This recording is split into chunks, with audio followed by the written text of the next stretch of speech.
પ્રકરણ 4 જૂની રંગભૂમિ સ્તબક 3 નટકેન્દ્રિતા 1898થી 1913 સ્તબક 4 સર્જક મથામણ 1913થી 1923 સ્તબક 5 મુખ્ય નટ બરાબર દિગ્દર્શક 1923થી 1939 સદીને સંધિકાળે ગુજરાતી રંગભૂમિએ અડધા સૈકાથી લાંબી મજલ કાપી લીધી છે. જાણે એનું મુગ્ધ યૌવન 16 કળાએ ખીલી રહ્યું છે. મુંબઈ ઉપરાંત ડઝનબંધ શહેરો નગરોમાં એણે પાકાં થિયેટરો ચણી લીધાં છે. કેટલીય નાટક મંડળીઓ ધમધોકાર ચાલે છે. કેટલીય પારસી, ઉર્દૂ અને હવે ગુજરાતી નાટક મંડળીઓની શરૂઆતનો અને અંતનો અનુભવ પણ એણે લઈ લીધો છે. એ વ્યવસાય તરીકે કરવા જેવો છે એવું શાણો ગુજરાતી સમજી ગયો છે. એણે પ્રેક્ષકની નાડ પારખી લીધી છે. એક બાજુ અંગ્રેજી, એમાં મોટે ભાગે તો શેક્સપિયર, તો બીજી બાજુ સંસ્કૃત નાટકોને છટાદાર સંવાદો, સિનસિનેરી અને ગાયનોથી સજાવવાની ગુરુકિલ્લી એને હાથ લાગી ગઈ છે. ઇતિહાસ પુરાણના કયા કયા પાત્રો અને કથાઓ પોતાના ઢાંચાને અનુરૂપ ઢાળી દેવા એ ગુજરાતી રંગકર્મી પામી ગયો છે. ભવાઈના તત્વોને નહીં પણ એના નટોને આ રંગભૂમિ આકર્ષી શકી છે. હવે તો ભૂમિકાઓ પણ કંડારાઈ ગઈ છે એવી તો જડબેસલાક કે એમાંથી માર્ગ ચાતરવાનો કોઈ વિચારે ખરો તો એને રસ્તે રઝળતો કરી દઈ શકાય. કંપનીનો માલિક કહે તેમ કવિ, મુનશી તરીકે જાણીતો થયેલો લેખક નાટક લખી આપે છે. નટો એ માલિકોના ઈશારે પ્રેક્ષકો ઈચ્છે એટલી વાર વન્સ મોર સાંભળીને નાચ્યા કરે છે. ટૂંકમાં આખી પ્રવૃત્તિ મનોરંજનના મોટા ઉદ્યોગ સમી ફૂલી ફાલી છે. અને આ જે બધું બન્યું એ તો જેનું માધ્યમ છે એ નટની જ કાંધે. અર્ધા સૈકાની પરંપરાએ અને ક્યાંક ક્યાંક ઉચ્ચાર શુદ્ધિની મળતી તાલીમને પરિણામે એને પ્રભાવક મુદ્રાઓ, સિંહનાદી આરોહ અવરોહો અને ચડસા ચડસીમાં સામા નટને પછાડતા હવે આવડી ગયું છે. નટોએ જોઈ લીધું છે કે રણછોડરાય કે મણિલાલ દ્વિવેદી જેવા મુઠ્ઠી ઊંચેરા સાક્ષરોનો રોફ હવે રહ્યો નથી. મુલાણી કે ફૂલચંદ માસ્તરને પગાર લેવા લાઇનમાં ખડા કરી દઈ શકાય છે. એકલા માલિકો જ નહીં પરંતુ એમની સૂચના મુજબ નટોને ખ્યાલમાં રાખીને હવે નાટ્યલેખન શક્ય બન્યું છે. એટલે કે નટોને અનુરૂપ ઇતિહાસ પુરાણના પાત્રોને વેતરીને સીવી આપવા લેખક મહોદય તૈયાર છે. કંપનીનો માલિક પણ એની વેપારી નજરે જોઈ શક્યો છે કે પ્રેક્ષકોના વન્સમોર ગાયન કે સંવાદની લખાવટને કારણે જ માત્ર નથી પણ એની રજૂઆતની છટા એમાં એટલી જ કે ક્યારેક વધુ નિર્ણાયક બની રહી છે. પ્રેક્ષકોએ હવે સુંદર અદાકારીની વાત કરતા થયા છે. એમને બાપુલાલ અને જયશંકર, પ્રાણસુખ એડિપોલો અને મોહનલાલના નામો મોઢે ચડીને હૈયે બેઠા છે. નટવિદ્યાની ઝાઝી સમજ ભલે નથી પણ બોક્સ ઓફિસે જતાં પહેલાં કંપની કે લેખકના નામને બદલે એમાં કોણ ઉતર્યું છે એની પ્રેક્ષકો હવે ખાતરી કરી લેવા માંડ્યા છે. આમ નાટક ભલે અટક્યું પણ તખતો તો આગળ ચાલ્યો જ છે. કારણ નાટકનો વેપાર હવે નટને નામે જ ચાલવાનો હતો. સ્તબક 3 નટકેન્દ્રિતા 1898થી 1913 આ સંધિકાળે અનેક મંડળીઓ અસંખ્ય સ્થળે વિકાસને જુદે જુદે તબક્કે હતી અને તેથી વિવિધ પ્રકારના સમાંતરો અને ક્યારેક તો વિરોધાભાસી વિકાસ તબક્કાઓ નજરે પડતા કોઈને લાગે. તે છતાં નટોની નિર્ણાયક ભૂમિકા જે રીતે બંધાતી આવતી હતી અને કંપનીનો મુખ્ય નટ નવા જૂના નટોને દિગ્દર્શન નહીં પણ તાલીમ આપતો થયો હતો અથવા આપવા થનગની રહ્યો હતો એ બધું જોતાં 1898થી છેક 1940ના 4 દાયકા સુધી નટકેન્દ્રિતા અને મુખ્ય નટ દિગ્દર્શકના પ્રવાહો એકબીજામાં ભળી જતા કોઈને પ્રથમ નજરે લાગે એમ છે.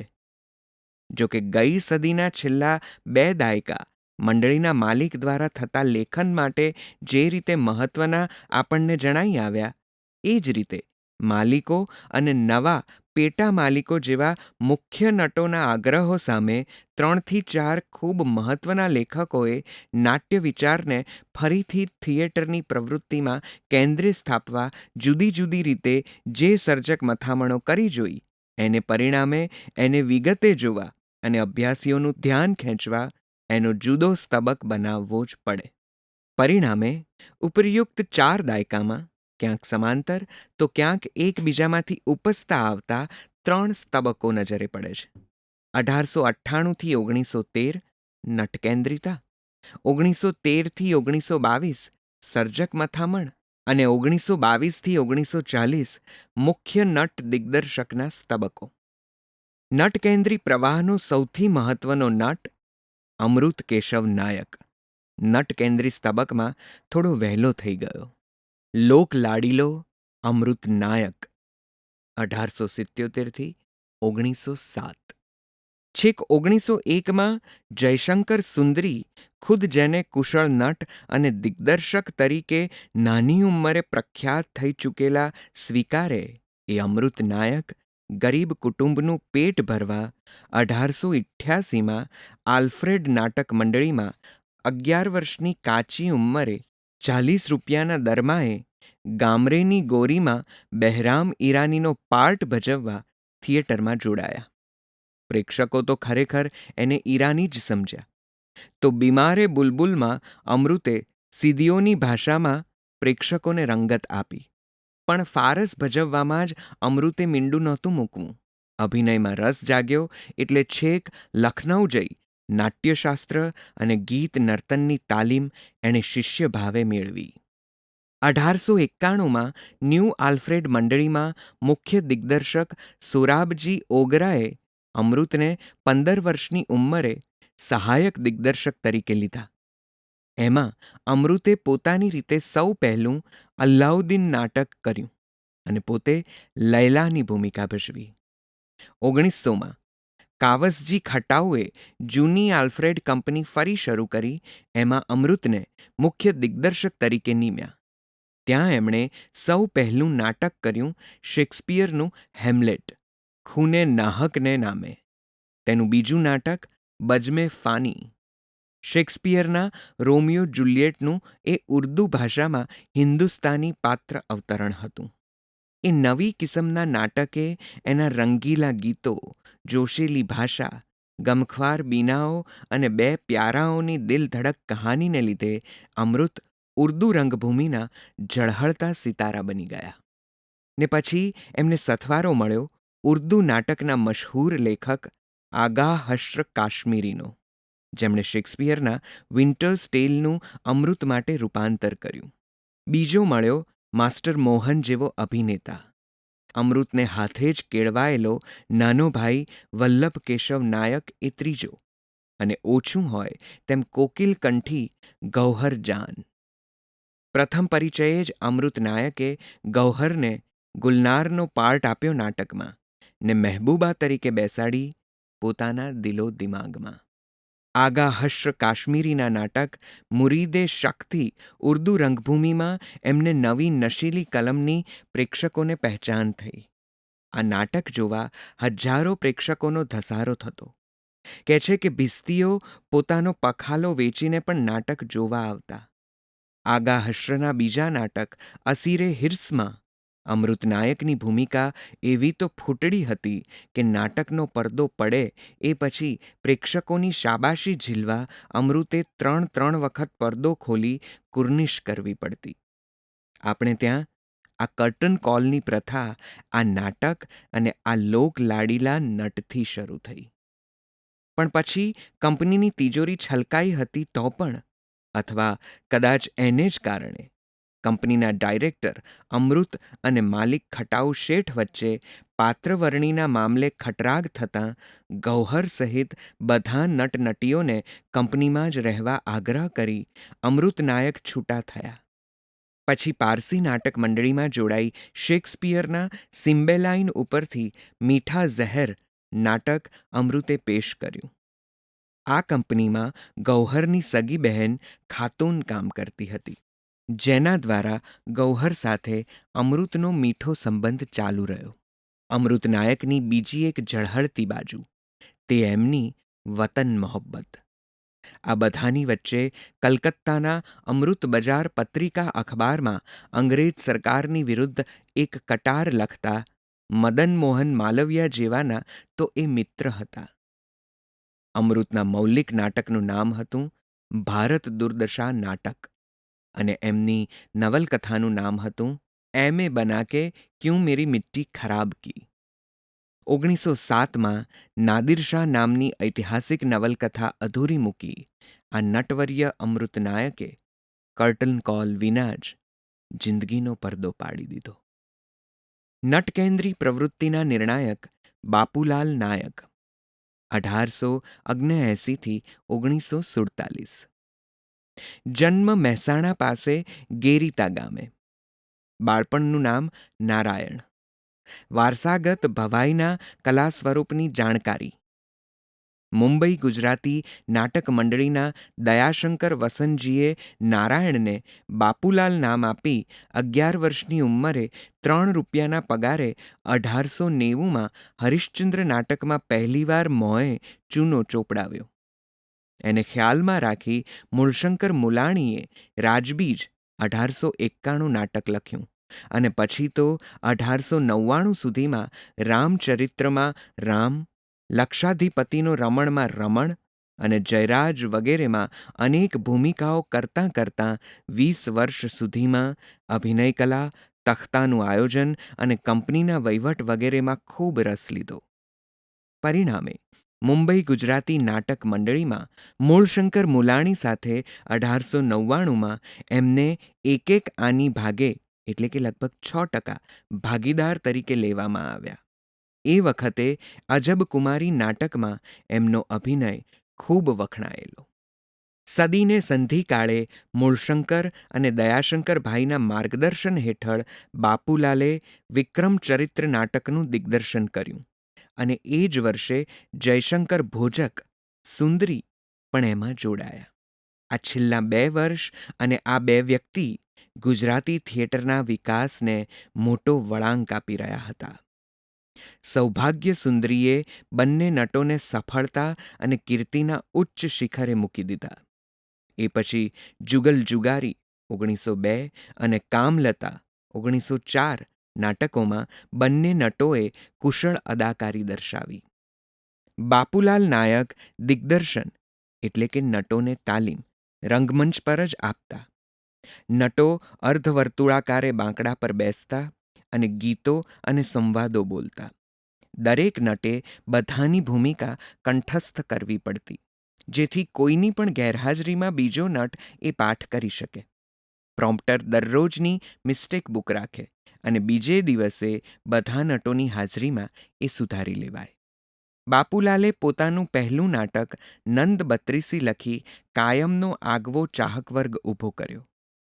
એ પછી ચંદ્રભાગા અને સળંગ પ્રહસન નવલશા હિરજી બંને 1909માં તથા સૌભાગ્યનો સિંહ વગેરે એમના જ લખેલા નાટકો હતા.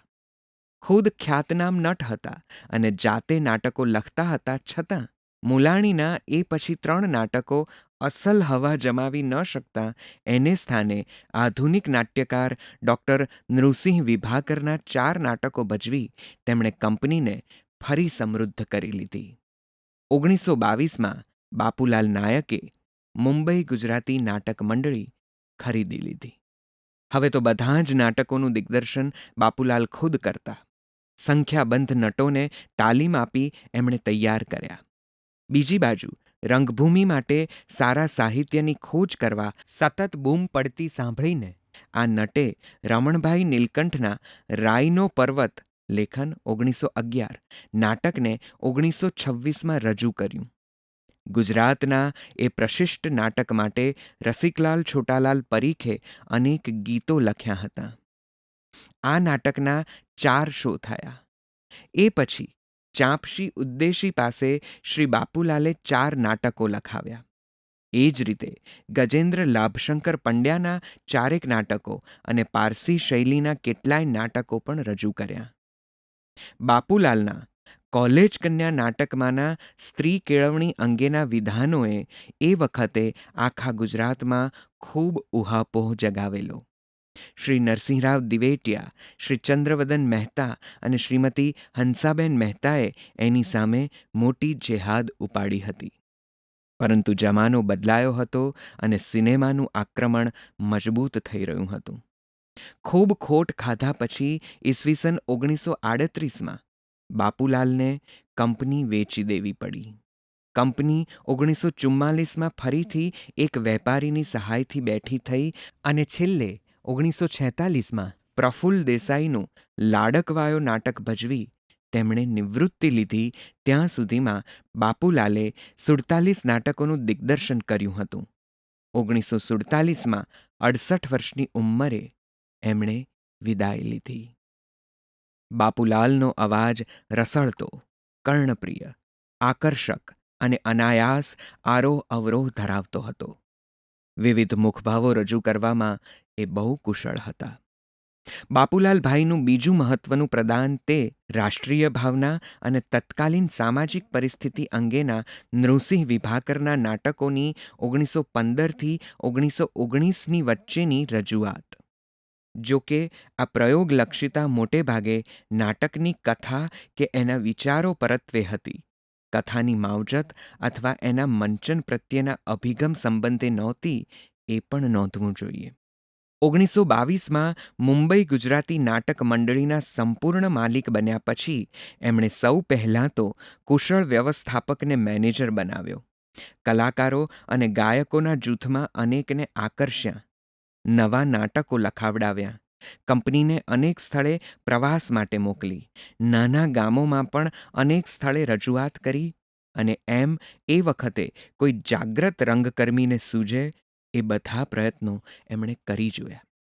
પીઢ સાહિત્યકાર રસિકભાઈ પરીખ, જાણીતા લેખકો ચંદ્રવદન ચિમનલાલ મહેતા અને પ્રાગજી ડોસા વગેરેએ તેમની દિગ્દર્શક તરીકેની અપ્રતિમ શક્તિના ખૂબ વખાણ કર્યા છે.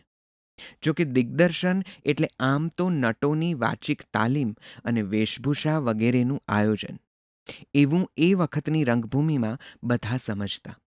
જયશંકર સુંદરીની તાલીમ માટેની પ્રક્રિયામાં બાપુલાલે એક નાના રૂમમાં 3 બાજુ પૂરા કદના અરીસા મુકાવ્યા હતા.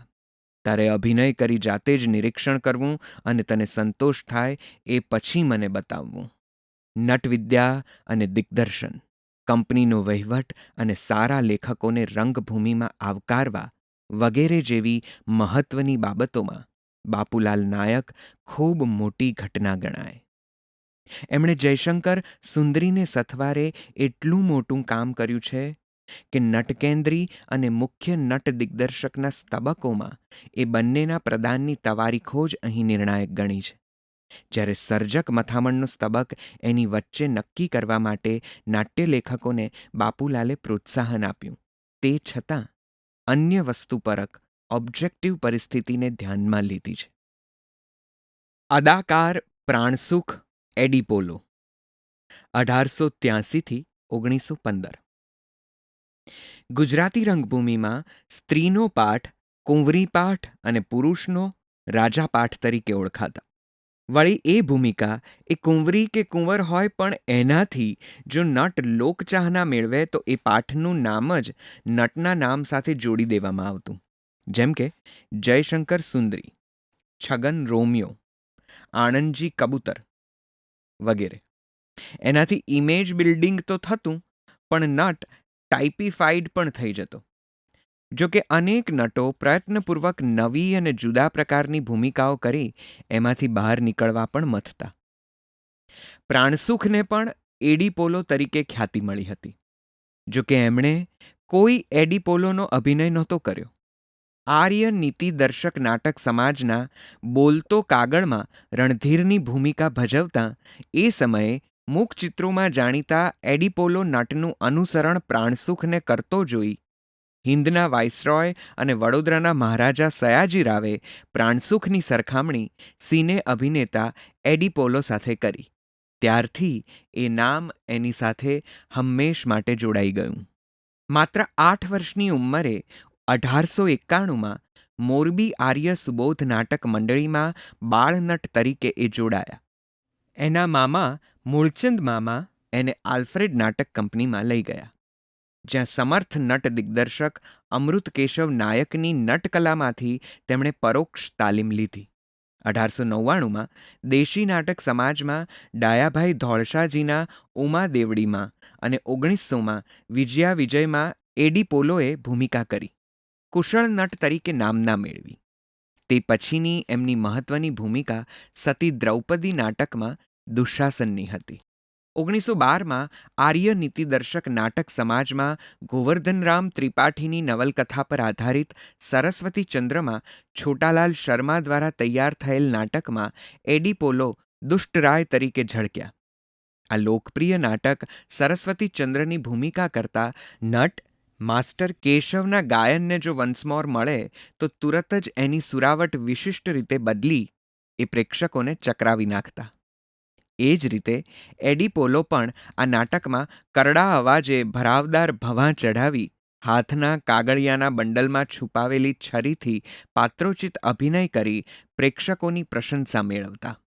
કહે છે કે મુંબઈ ભાંગવાડી થિયેટરમાં આ નાટક ભજવાતું ત્યારે બુકિંગ ઓફિસથી કાલબાદેવી સુધી પ્રેક્ષકોની કતાર લાગતી.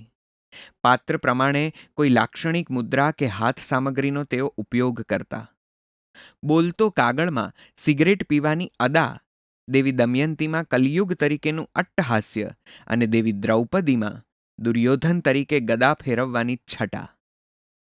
આ નટકેન્દ્રી સ્તબકની વિશિષ્ટતા એ પણ હતી કે લોકચાહના મેળવતા નટની ક્યાં તો કંપનીઓ ખેંચાખેંચ કરતા અથવા તો નટ ખુદ કંપનીઓ બદલ્યા કરતો. 1918માં સરસ્વતી નાટક સમાજના દેવમોહિની નાટકમાં ઘટોત્કચ અને 1924માં સૌરાષ્ટ્રવીર નાટકમાં ભાથી લૂંટારા તરીકે મંચ પરથી કૂદી પ્રેક્ષકોને સિને એડીપોલોની યાદ તાજી કરાવતા. 1920માં એમણે પોતાની કંપની દયાનંદ નાટક સમાજ પણ શરૂ કરી, પણ 3 વર્ષ પછી એને સમેટવી પડી હતી. એ પછી પણ અનેક મંડળીઓમાં વિવિધ પાઠ તેમણે ભજવ્યા. નાટ્ય મહર્ષિ પ્રભુલાલ દ્વિવેદી 1892થી 1962 ને રંગભૂમિમાં લેખક તરીકે પ્રવેશ આપવાનો યશ પ્રાણસુખ એડી પોલોને મળે છે. સત્તાનો મદ, માલવ વિજય અને કીર્તિસ્તંભ જેવા પ્રભુલાલ દ્વિવેદીના નાટકો દેશી નાટક સમાજે ભજવ્યા. એમાં એડી પોલોની ભૂમિકા જોઈ પ્રભુલાલભાઈએ કહ્યું હતું કે પ્રાણસુખભાઈ પાત્રોચિત અભિનય અને એમાંય પાત્રોની મનોસ્થિતિ પ્રમાણે એમની ઢબછબ બદલવા સુધીનું ઝીણવટભર્યું કામ ખંતથી કરે છે.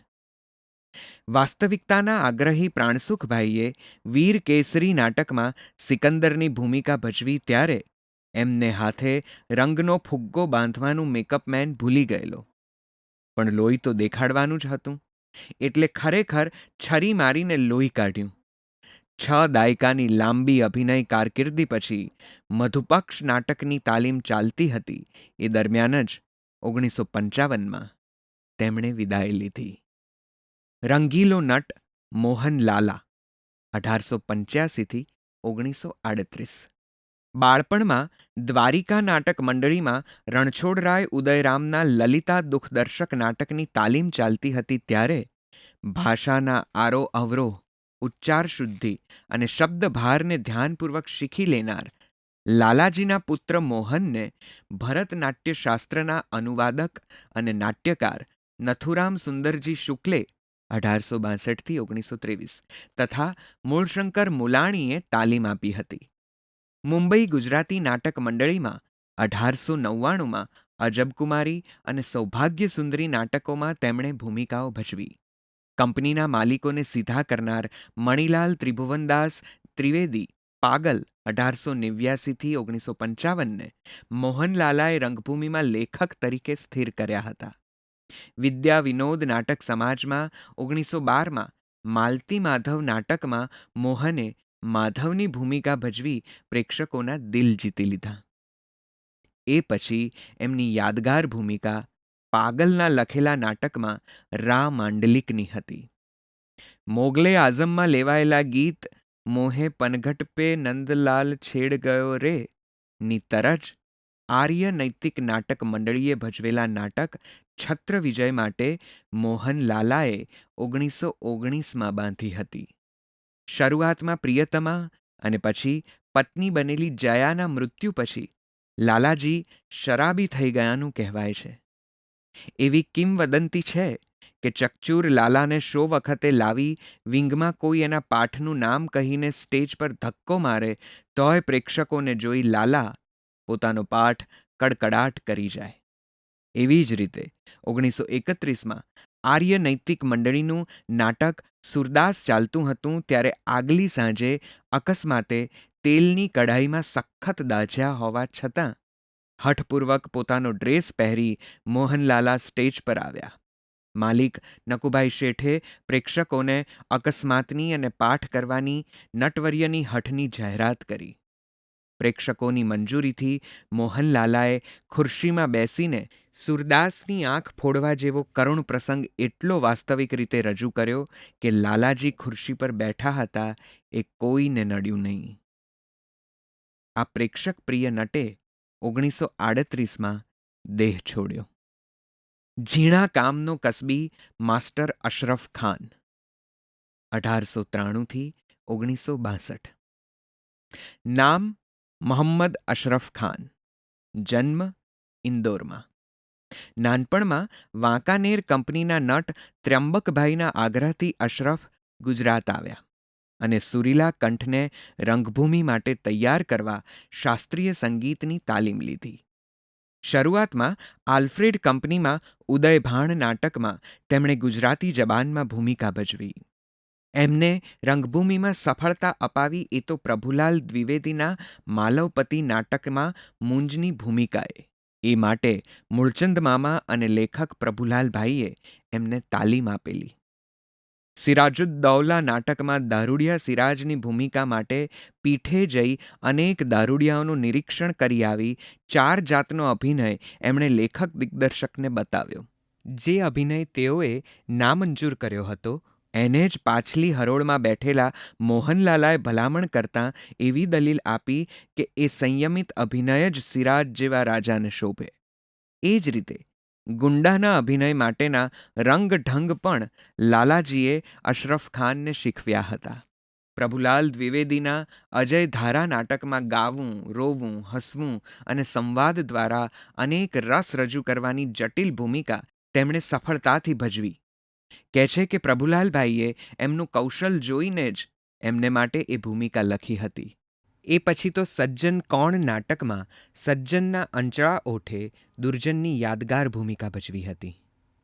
1940ની આજુબાજુ ફિલ્મના આક્રમણ સામે ટકી ન શકાતાં દેશી નાટક સમાજ સિવાયની ઘણી ખરી કંપનીઓ બંધ થઈ હતી અને આર્ય નૈતિક કંપની પણ બંધ થવાની હતી. ત્યારે 150 રૂપિયાની રોયલ્ટીએ નાઇટ કરીને કંપનીને ઓડિયન્સ પાછું અપાવ્યું હતું. 1960માં માસ્ટર અશરફ ખાને ગોંડલમાં ગુજરાત કલા મંદિર નામે પોતાની કંપની પણ ઊભી કરી જોઈ. એમની ઈચ્છા મુજબ અમદાવાદમાં દાણી લીમડા પાસે 1962માં એમને દફનાવવામાં આવ્યા. એમની દરગાહે આજે પણ અનેક લોકો શીર ટેકવે છે.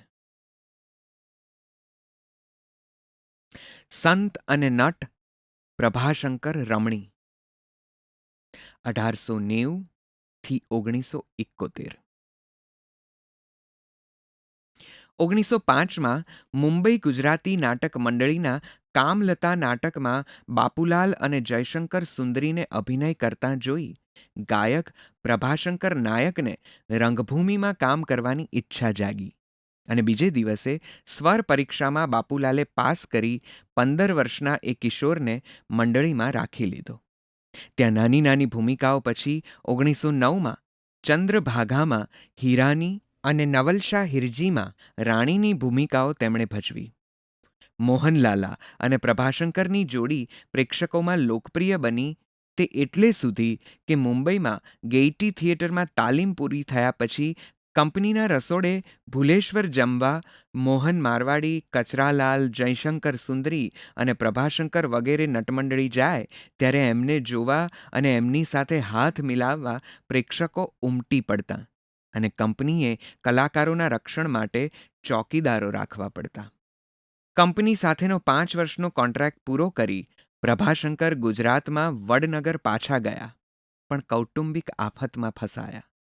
તે ફરી 1920માં રોયલ નાટક કંપનીમાં મૂળશંકર મુલાણીના એક જ ભૂલ નાટકમાં તેમણે રમણીની ભૂમિકા કરી અને પ્રેક્ષકોએ એમના નામની સાથે પાત્રનું નામ જોડી દીધું. એમની કારકિર્દીના એક અગત્યના કિસ્સામાં શોને દિવસે જ પ્રભાશંકરનું ગળું બેસી ગયું અને એની જગ્યાએ નવા કલાકારને નાટકમાં ઉતારવાની જાહેરાત કરવામાં આવી. પરંતુ પ્રેક્ષકોએ સંવાદો વિના માત્ર પ્રભાશંકરનો આંગિક અભિનય જોવાનો આગ્રહ રાખતા પ્રભાશંકરે માત્ર મૂક અભિનયથી જ પોતાનો પાઠ પ્રેક્ષકો સમક્ષ રજૂ કર્યો. જીવનના અંત ભાગમાં તેમણે સંસાર ત્યાગ કરી ભેખ લીધો હતો. ભવ્ય લલાટ, આંખોમાં ભક્તિનું તેજ, છાતી સુધી પહોંચતી સફેદ ફરકતી દાઢી અને શ્વેત વસ્ત્રોમાં સજ્જ તેઓ સંતની જેમ વિચરતા. એમના અભિનેતા પુત્ર વાસુદેવે પણ પિતાના પગલે મંત્ર દીક્ષા લીધી. 1971માં વડનગરમાં વૃદ્ધ પ્રભાશંકરનો સ્વર્ગવાસ થયો. રંગભૂમિના દિગ્દર્શક જયશંકર સુંદરી 1889થી 1975. નામ જયશંકર ભૂધરદાસ ભોજક. જન્મ મહેસાણા પાસે વિસનગરમાં. 9 વર્ષની ઉંમરે દાદાભાઈ રતનશી થુથીની પારસી ઉર્દૂ નાટક કંપનીમાં જોડાયા. એ પછી મુંબઈ ગુજરાતી નાટક મંડળીમાં 1901માં 12 વર્ષની ઉંમરે સૌભાગ્ય સુંદરીમાં અભિનય કરી સુંદરીનું લાડકું નામ પ્રેક્ષકો પાસેથી જીતી લીધું. સુરીલો કંઠ અને કમનીય છટા આ લોકચાહનાના પાયામાં હતા. સૌભાગ્ય સુંદરીના 41 ગીતોમાંથી 17 ગીતો જયશંકર ગાતા. 3 વર્ષ દરમિયાન એના જ લગભગ 160 પ્રયોગો થયા. આંગિક, વાચિક અને સાર્થવક અભિનયના કૌશલ્યથી એમણે કંપનીના માલિકો, વર્તમાનપત્રો અને બાપુલાલભાઈને હંમેશના પ્રશંસક બનાવી દીધા. શૃંગાર ગીતોમાં અને સાડી પહેરવાની પદ્ધતિમાં જયશંકર કોઈપણ સુંદરીને હરાવતા. એક વખત આ કુંવરી પાઠના લેબાશમાં સ્ત્રીઓની વચ્ચે કલાકો સુધી એમણે ટોળ ટપ્પા માર્યા, પણ કોઈને એ જયશંકર હોવાનો અણસાર સુદ્ધા નહોતો આવ્યો. જયશંકરભાઈ અરીસા સામે ઓરડીના એકાંતમાં એકલા અભિનય વ્યાયામ કરતા અને કમનીય મુદ્રાઓ, ગતિની પ્રવાહિતા અને મોહકતા તેઓ જાતે તપાસી જોતા. વળી ઉચ્ચ સાહિત્યથી તેમની વૃત્તિ સંસ્કારાઈ હતી. બારીક અવલોકન શક્તિ એમની વિશિષ્ટતા હતી. તેમણે ખુદ કહ્યું છે કે મારું શિક્ષણ 2 જગ્યાએ થયું, પુસ્તકો અને પ્રત્યક્ષ સ્ત્રીઓ. મૂળશંકર મુલાણી જયશંકરભાઈની આ યાત્રામાં પ્રેરક અને પ્રોત્સાહક વડીલની ભૂમિકા ભજવતા. એમને તાલીમ આપવા માટે બાપુલાલ જયશંકરની જોડીને ધ્યાનમાં રાખી મુલાણી નાટક લખતા. એમની આ બધી શક્તિઓને ખ્યાલમાં રાખી કંપનીએ જયશંકરભાઈને નાની ભાગીદારી પણ આપી હતી. જુગલ જુગારી પછી કામલતા નાટકમાં એમણે શકુંતલાની ભૂમિકા ભજવી. એમાં પતિ પ્રત્યેનો ગાઢ પ્રેમ, દેવકન્યામાં નારીની ન્યોછાવરી, મધુબનશ્રી અને સ્નેહ સરિતામાં નવા શિક્ષણને પ્રભાવે સર્જાતી અભિનવ સ્ત્રીનું તેમણે નિરૂપણ કર્યું.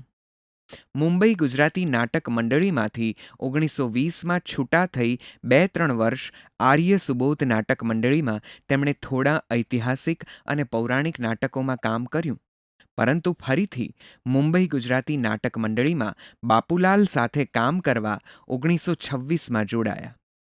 જૂની રંગભૂમિ સાથેના આ છેલ્લા 6 વર્ષમાં તેમણે 2 નોંધપાત્ર નાટકોમાં અભિનય કર્યો.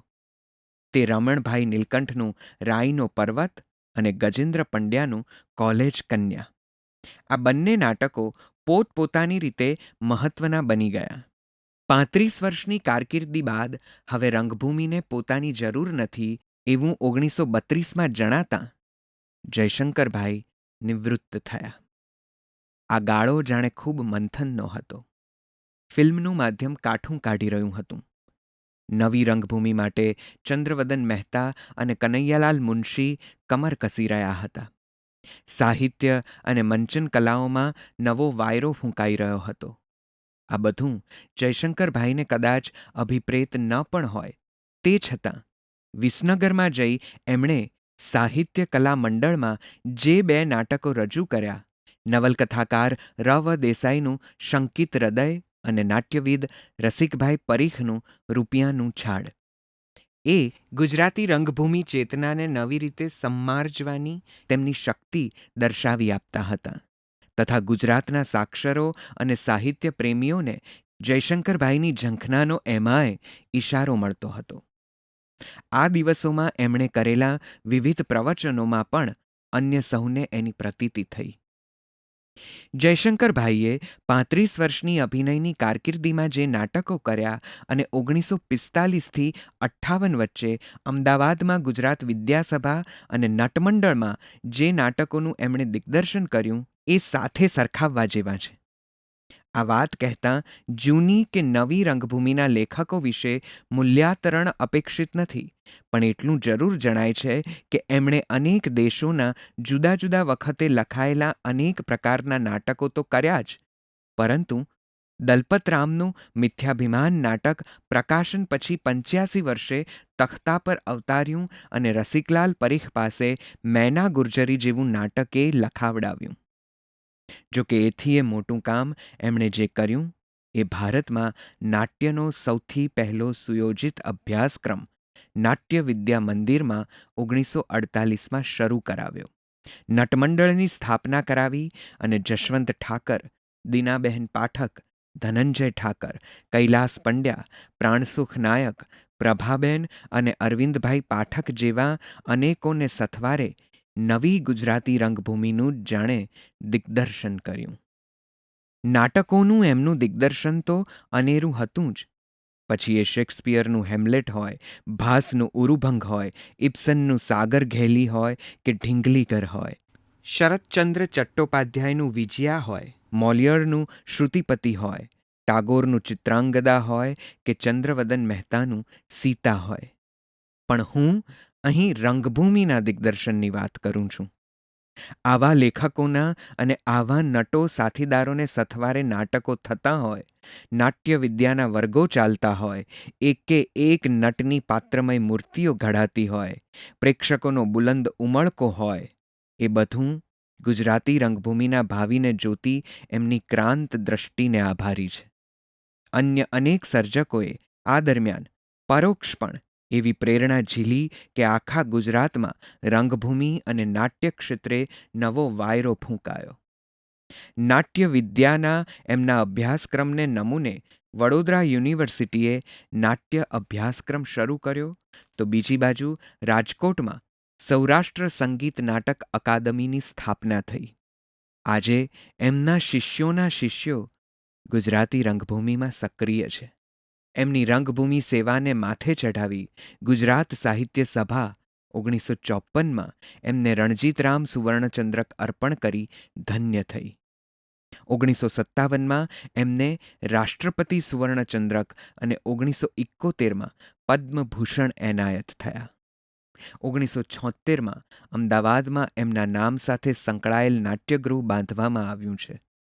કહે છે કે નાટક ભજવાય ત્યારે જયભાઈ ધ્યાનથી જુએ, પછી બધાની ભૂલોની સૂચિ નટોની મિટિંગમાં બોલી જાય અને જે નટ નટીનું કામ સારું લાગે એમને 1 રૂપિયો ઇનામ આપે.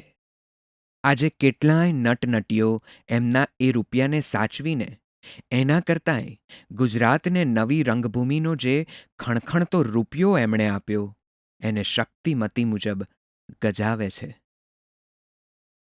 સ્તબક 4 સર્જક મથામણ 1913થી 1923. રંગભૂમિ નટનું માધ્યમ છે અને નટકેન્દ્રી પ્રવૃત્તિ છે. એ પ્રવૃત્તિમાં નટ નિર્ણાયક હોય, પણ જો જીવન કે રંગભૂમિને એ ક્રાંત દ્રષ્ટાની જેમ જોઈ શકે તેમ ન હોય તો અભિનયના કસબને જ તક મળે એવી પુનરાવર્તિત કૃતિઓમાં એ આખી પ્રવૃત્તિને અટવાવી દઈ શકે. ગુજરાતની રંગભૂમિના આ તબક્કે 1910ની આસપાસ એવો કોઈ દિગ્દર્શક પણ હજુ પાક્યો નહોતો જે તત્કાલીન જીવનને વાસ્તવિક કે આદર્શ રીતે રજૂ કરવાનું વિચારી શકે. માલિક લેખકના સ્તબક દરમિયાન શું બન્યું એ તો આપણે આગળ જોયું છે. એટલે સૌની નજર સ્વાભાવિક રીતે જ પડે લેખક ઉપર, જે પ્રારંભિક કલ્પના વિહારમાં ઓછા જોખમે નાટ્યસૃષ્ટિનું સર્જન કરી રંગભૂમિને નવા વળાંકો આપી શકતો હોય છે. એના અનેક ઉદાહરણો દેશ પરદેશની નાટ્ય પ્રવૃત્તિમાંથી મળી શકે. ગુજરાતી રંગભૂમિમાં આવી મહત્વની સર્જક મથામણ ટૂંકા એક દાયકાના સમય માટે 3-4 અલગ અલગ નાટ્યકારોએ પોતપોતાની રીતે કરી જોઈ. એ દરેકના પ્રયત્નો કોઈપણ રંગભૂમિને માટે માર્ગદર્શક બની શકે એમ હોવાથી આપણે એનું વિગતે પૃથક્કરણ કરી જોઈએ. કવિ ચિત્રકાર ફૂલચંદ માસ્તર 1879 1954. ચિત્ર શિક્ષક અને સંગીત કળાના જાણકાર નડિયાદના મધ્યમવર્ગીય યુવાન ફૂલચંદ શાહને ત્યાં ગોવર્ધનરામ ત્રિપાઠી, મણિલાલ નભુભાઈ દ્વિવેદી અને બાલાશંકર જેવા સાહિત્યકારોની નિયમિત બેઠકને લીધે સાહિત્ય સંસ્કારનો પાસ બેઠેલો. ચિત્ર શિક્ષકની નોકરી કરતાં કરતાં તેઓ સાહિત્ય લેખન તરફ વળેલા. નાટ્યલેખન તો એમણે એક જ દાયકો કર્યું. 1907માં મોરબી આર્ય સુબોધ નાટક મંડળીના માલિક મૂળચંદભાઈ ઓઝાને મહાસતી અનસૂયા લખી આપ્યું ત્યારથી શરૂ કરી સુકન્યા સાવિત્રી 1910, મહાશ્વેતા કાદંબરી 1912, માલતી માધવ 1913, મુદ્રા પ્રતાપ 1914, શુકદેવજી 1915 અને વિશ્વધર્મ 1945 વગેરે ભજવાયેલા નાટકો, અનેક અપ્રગટ નાટકો અને વિવિધ સંગીતમય આખ્યાનોનો સમાવેશ થાય છે.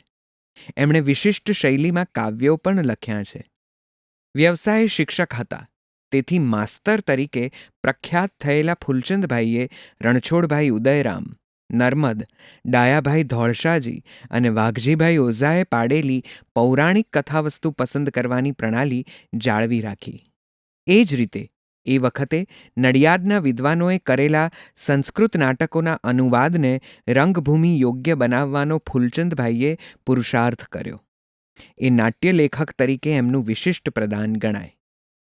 રેડિયો સિનેમાની પીઠ ઝબકાર, ફ્લેશબેકની ટેકનિક પણ એમણે એ દિવસોમાં પ્રયોજી હતી. નાટકોમાં ઉપવસ્તુ એટલે કે આડકથા માટે પણ એમની વિશિષ્ટ શૈલી હતી. એમના નાટકોમાં ગીતોનું પ્રમાણ ખૂબ રહેતું. અભિજ્ઞાન શાકુંતલમ પરથી રચેલા મુદ્રા પ્રતાપમાં 60 ગીતો હતા. 1915માં ભજવાયેલા શુકદેવજી નાટક પછી 30 વર્ષે એટલે કે 1945માં એમણે ભક્તિપ્રધાન વિશ્વધર્મ નાટક લખ્યું. એ લાંબા વિરામ માટે તત્કાલીન રંગભૂમિની હવાએ, નાટક મંડળીઓના માલિકોએ તથા નટવર્ગના વર્તને એમને જે રીતે દુભવેલા એ કારણરૂપ છે. મોરબી આર્ય સુબોધ નાટક મંડળી માટે લખેલા 2 જ નાટકોથી નાટ્યરસિક જનતામાં કવિ ચિત્રકારના બિરુદ સાથે ફૂલચંદભાઈએ રૂક્કો જમાવી દીધો હતો. પરંતુ એમના નાટકો પ્રસિદ્ધ થવા તો એક બાજુ રહ્યા, પણ નાટકોની ઓપેરા બુક પર પણ મૂળજીભાઈ ઓઝાએ પોતાનું જ નામ રચનાર તરીકે મૂકેલું. ભોળા કવિએ પોતાના હકના નાણાં આ માલિક પાસે માગ્યા ત્યારે પણ તેમને અપમાન સહન કરવું પડ્યું. 1913માં વિદ્યા વિનોદ નાટક સમાજની સ્થાપના થઈ ત્યારે મૂળજીભાઈના અન્યાયથી સમસમી રહેલા ફૂલચંદભાઈનો પુણ્ય પ્રકોપ એવો તો પ્રજ્વલી ઉઠ્યો હતો કે પોતાના નાટકોથી જેમ 2 કંપનીઓને ઊંચી લાવ્યા હતા, એવી જ રીતે બીજા 3 નાટકો લખી પેલાઓને પાઠ ભણાવવાની એમણે પ્રતિજ્ઞા કરી અને માલતી માધવ લખવું શરૂ કર્યું. આ વાત જાણીને મોરબી આર્ય સુબોધ નાટક મંડળીના માલિકને હૈયે ઝાળ લાગી ને નવું નાટક લેવાને બહાને ફૂલચંદભાઈને બોલાવી પાનનું બીડું આરોગવા આપ્યું. પરંતુ કવિએ તે સ્વીકાર્યું નહીં. કહે છે કે એ પછીથી એક વાળંદે એ પાન ખાધું અને એના રામ રમી ગયા હતા. એવી પણ વાત સાંભળવામાં આવી છે કે ત્યારબાદ ફૂલચંદભાઈને બેભાન બનાવી ગટરમાં નાખી દેવામાં આવ્યા હતા. પરંતુ એમાંથી એ ઉગરીને એ નડિયાદ પાછા આવ્યા અને 15 જ દિવસમાં માલતી માધવ પૂરું કર્યું. એમાં મોહન લાલા અને મૂલચંદ મામાએ પણ ભૂમિકાઓ ભજવી. વિદ્યા વિનોદ નાટક સમાજ દ્વારા એની અમદાવાદના શાંતિ ભવન થિયેટરમાં રજૂઆત થતાં એવું કહેવાતું કે ગલીએ ગલીએ એના ગીતો ગવાતા હતા અને એક અમદાવાદીએ એ નાટક નિહાળ્યું હતું. એવા જ સફળ શુકદેવજી નાટકની બીજી એક ઘટનાએ ફૂલચંદભાઈનું રહ્યું સહ્યું મન પણ મોડું કરી નાખ્યું. મોહનલાલા શુકદેવજીમાં મહર્ષિ તરીકે અપૂર્વ રીતે સુંદર અભિનય કરતા, પરંતુ એમને મદ્યપાન વિના ચાલતું નથી એ જાણીને માસ્તરનો આત્મા ફરીથી ભભૂકી ઉઠ્યો. પરિણામે એમણે રંગભૂમિ પરથી ક્ષેત્ર સંન્યાસ લઈ લીધો. કહે છે કે એ પછી એમણે 16 નાટ્યકૃતિઓ સર્જી હતી. એ અભિનયક્ષમ અને મુદ્રણ યોગ્ય છે. એમાંથી એકેયને અને પોતે લખેલા આખ્યાનો તથા કાવ્યોને કદી અન્યને અડકવા ન દીધા. એમના અવસાન પછી શક્ય એટલું સાહિત્ય મુદ્રણ રૂપે પણ લોકો સુધી પહોંચાડવા નાટ્યરસિકો પ્રયત્નશીલ બન્યા છે. જો કે દર વર્ષે એક નવું નાટક આપી શકે એવા એમના જેવા સર્જકને કંપનીના માલિકોએ કે નટવર્ગે દુભવ્યા ન હોત તો અનેક નાટકોથી ગુજરાતી રંગભૂમિ સમૃદ્ધ બની હોત. મૂળશંકર મુલાણી 1868થી 1957. અમરેલીમાં સૌરાષ્ટ્રના ધર્મચુસ્ત પિતાએ સંસ્કૃત વાङ्મયનો વારસો એમને આપ્યો હતો. વડોદરા રાજ્યના મહેસૂલ ખાતામાં તલાટી તરીકે 17મે વર્ષે લાંચ ન સ્વીકારી સંનિષ્ઠ વ્યક્તિત્વનો સૌ પહેલો પરિચય તેમણે આપ્યો. એ પછી અમદાવાદમાં સત્યવક્તા સાપ્તાહિકમાં એક શ્રીમંત કુટુંબના જુગારી પુત્ર અંગે સાચી હકીકત રજૂ કરી પુત્રને ચોર સાબિત કરતો અહેવાલ પ્રગટ કર્યો અને પછીથી એ જ સાપ્તાહિકના તંત્રી બન્યા. મુંબઈ ગુજરાતી નાટક મંડળીમાં નાટકની નકલ ઉતારનાર તરીકે જોડાયા, પણ છંદમાં પિંગળ દોષ તરફ ધ્યાન ખેંચતા કવિ તરીકે કંપનીએ એને બઢતી આપી. એમના રાજબીજ નાટકમાં 1891માં બાપુલાલ નાયકને પહેલી ભૂમિકા સોંપાઈ. મુલાણીના કુંદબાળા નાટકમાં દેશી રજવાડા સાથે ગોરા અમલદારોના સંબંધનું ચિત્રણ હતું. એ જોઈ બ્રિટિશ સરકારે 1892થી સેન્સરશિપ સર્ટિફિકેટ પછી જ નાટકો ભજવવાની પ્રથા દાખલ કરી. મુલાણીના મૂળરાજ સોલંકીથી પ્રેક્ષકોમાં એમની લોકપ્રિયતા વધી. એમાં એમનું પ્રસંગ નિરૂપણ નિર્ણાયક હતું. 1871માં નંદશંકર તુલજાશંકર મહેતાની નવલકથા કરણ ઘેલો પરથી તૈયાર થયેલ નાટકની પુનર્રચના કરી. નાટકને અંતે એમણે કરુણ રસની પરાકાષ્ઠા આણી. 1899થી મુંબઈ ગુજરાતી નાટક મંડળીમાં મૂળશંકર અને બાપુલાલ નાયક ભાગીદાર બન્યા. એવું જ કરુણ નાટક અજબ કુમારી પણ તખ્તા પર નિષ્ફળ જવા છતાં કરુણ રસ નિરૂપણમાં ગુજરાતી રંગભૂમિનું મહત્વનું નાટક ગણાય છે. કંપનીને વધુ નિષ્ફળ જતી અટકાવવા મૂળશંકરભાઈએ શામળ ભટ્ટની 32 પૂતળીઓમાંથી 2 પૂતળીઓને જીવતી કરી વિક્રમ ચરિત્ર લખ્યું. એ જ રીતે નથુરામ સુંદરજી શુક્લના નાટક સૌભાગ્ય સુંદરીનું મૂળશંકરે ફેરલેખન કર્યું. એમાં મુખ્ય નાયિકાનું પાત્ર જયશંકર સુંદરીએ ભજવ્યું. ત્યારબાદ આવે છે સત્યવક્તાની ઘટના પરથી લખાયેલું જુગલ જુગારી અને કાલિદાસના શાકુંતલનું આધુનિક સ્વરૂપ કામલતા. કંપની સાથે હિસાબ કરતાં એમના ભાગે 28,000 રૂપિયા જમા હતા. એમાંથી એમણે 10,000 રૂપિયા લીધા, પણ એ પછી માલિક છોટાલાલ શેઠ કવિની કૃતિઓમાં દખલગીરી કરવા લાગ્યા એટલે સ્વમાની કવિ છૂટા થયા. બાકીના 18,000 રૂપિયા શેઠે મૂળશંકરભાઈને આપ્યા નહીં એટલે મૂળશંકરભાઈએ પોતાના જમાઈના નામે કાઠિયાવાડી નાટક કંપનીની સ્થાપના કરી.